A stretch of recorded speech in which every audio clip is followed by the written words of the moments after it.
اعلیٰ جہاں پر بلوچستان میں اتنی بڑی ہے مذہب ہم آئیں گے، دوسری جانب آپ آئیں، آپ دیکھیں سندھ میں پکے کے ڈاکو ہماری ہندو لڑکیوں کو زبردستی اسلام قبول کروا رہے ہیں۔ جناب پکے کے ڈاکو، کچے کے ڈاکو تو لوگوں کو اغوا کرتے ہیں، پکے کے ڈاکو ہماری لڑکیوں کو زبردستی اغوا کر کے، حالانکہ آئین پاکستان ہمیں اجازت دیتا ہے کہ کوئی کسی کو زبردستی مذہب نہیں کیا تبدیل کرے۔ قرآن پاک میں ہے آج بھی لا اکراہ فی الدین، مذہب میں کوئی جبر نہیں۔ سورہ الکافرون میں ہے لکم دینکم ولی الدین، آپ کا مذہب آپ کے لیے، میں ہمارا مذہب ہمارے لیے۔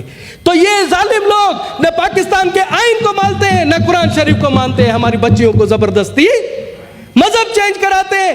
سندھ کی دھرتی صوفیوں کی دھرتی ہے، سندھ کی دھرتی سچل سرمست کی دھرتی ہے، سندھ کی دھرتی شاہ عبداللطیف بٹائی کی دھرتی ہے، سندھ کی دھرتی شہباز قلندر کی دھرتی ہے۔ انہوں نے صوفیاء کرام نے عملی طور پر دکھایا، ان کے جو خاص نائبین تھے وہ ہندو تھے، اور انہوں نے کہا کہ دیکھیں جی ہمارے ہوتے ہوئے ہم نے کبھی کسی پر زور زبردستی نہیں کی۔ تو آج یہ کون سے پکے کے ڈاکو وہاں آ گئے ہیں جو ہماری معصوم لڑکیوں کو اغوا کر کے مذہب چینج کروا رہے ہیں۔ سر ظلم تو دیکھیں، سنگرار میں پریا کماری محرم کے مہینے میں وہ عزادارین کو ان کے والدین پانی پلا رہے تھے، چھوٹی 6 سال معصوم بچی ہے، اس کو اغوا کیا جاتا ہے پریا کماری کو، ابھی 2 سال گزر گئے اس کا پتہ نہیں، اور پریا کماری کو جس نے اغوا کیا اس کا نام نامینیٹ ہے، وہ بھی پکے کا ڈاکو ہے، مگر اس پر کوئی سندھ گورنمنٹ ہاتھ نہیں اٹھاتی، اور اس کے تانے بانے ایک سیاسی شخصیت سے ملتے ہیں، مگر جرت نہیں ہوتی کسی کی کہ اس کو پکڑ کر جیل میں ڈالے تاکہ ہماری پریا کماری آزاد ہو سکے۔ ہماری پوری دنیا میں بدنامی ہو رہی ہے اور ہم آنکھیں بند کر کے بیٹھے ہوئے ہیں۔ سر کبوتر کی طرح یہ آنکھیں بند نہیں کی جائے، اور پورے ملک کو بدنام ہو رہا ہے، تو اس چند جو گندے انڈے ان کی وجہ سے ملک بدنام ہو رہا ہے۔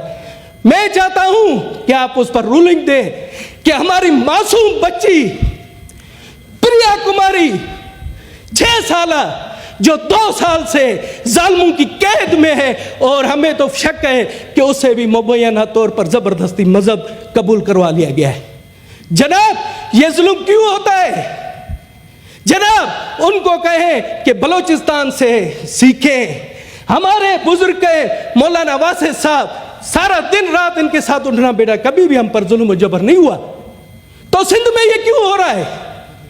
جناب پاکستان کا آئین مقدس ہے، وہ ہمیں اجازت دیتا ہے، پاکستان کا آئین دیتا ہے کہ یہاں پر جتنے مذاہب کے لوگ ہیں ان کو اپنی تبلیغ کا حق حاصل ہے، مگر ہم وہ حق ابھی استعمال نہیں کرتے۔ ہم نے کسی پر تبلیغ نہیں کی، غیر مسلموں نے، ہم نہیں کرتے۔ ہمیں کہا گیا ہے، بھگوان شری کرشن نے کہا ہے کہ آپ کا نجات آپ کے اپنے مذہب میں ہوگی، تو ہمیں ضرورت نہیں ہے، ہماری بچیاں مال غنیمت نہیں ہیں۔ جناب اعلیٰ یہ ہمارے ساتھ ظلم ہو رہا ہے، اس پر آپ رولنگ دیں، اس پر تحقیقات۔ کہتے ہیں کہ جی جوائنٹ انویسٹیگیشن ٹیم بنی ہے، جوائنٹ انویسٹیگیشن ٹیم ان ظالموں کو جنہوں نے پریا کماری کو اغوا کیا ٹھنڈے ایئر کنڈیشن روم میں بٹھا کر ان سے انٹروگیشن کرے، یہ کہاں کا ظلم ہے؟ ان کو بھیجیں جو ہمارے پاس مرچی وارڈ جیل بنی ہے وہاں بھیجیں تاکہ ان کو پتہ پڑ سکے، وہ فر بکیں گے کہ کہاں پر انہوں نے پریا کماری کو رکھا ہوا ہے۔ جناب اعلیٰ یہ اس پر سوچیں، یہ پاکستان کا مسئلہ ہے، ہمارے دشمن ملک، میری عزیز وطن، میری جنم بھومی، میری ماتا پاکستان پر انگلیاں اٹھا رہے ہیں ان معمولی واقعات کی وجہ سے۔ سر اس پر کچھ نہ کچھ کیجئے، ورنہ اگر ہم اسی طرح سے بند رہیں گے اور ایک دن وہ دن آئے گا کہ یہاں سے آپ کو ہندو مذہب کا خاتمہ نظر آئے گا۔ دنیش کمار صاحب، گو کہ یہ سمجھتے ہیں ڈیوالو سبجیکٹ ہے، لیکن آپ نے ایک اچھی طرف نشاندہی کی ہے جی، تو میں یہ سمجھتا ہوں کہ اس ایشو پر کہ گو کہ سندھ میں پچھلے دنوں میڈیا میں بھی آپ نے دیکھا ہوگا کہ چیف منسٹر صاحب نے بھی اس طرف نشاندہی کی ہے. ابھی جو موجودہ ہوم منسٹر صاحب ہیں انہوں نے بھی اس کے اوپر رپورٹ کال کی ہے. تو آپ تو سر رپورٹ دی جائے. اس ایوان کی تشفی کے لیے جی ہم رپورٹ کال کر لیتے ہیں تاکہ ہم اس میں دیکھیں کہ وہاں پہ کیا پیش رفت ہوئی ہے. یہ ہم سب کا ایشو ہے, کسی ایک مائنارٹی کا نہیں سر, کسی فرقے کا, سب پاکستان کا ہے. سارے اور اس کی پاکستان رپورٹ کال کر لیتے ہیں, رپورٹ اس کی کال کر لیتے ہیں, اس کے اوپر آگے اس پہ چلیں گے. اچھا بہت شکریہ. نہیں سر, ایک اور میں ایک مسئلے پر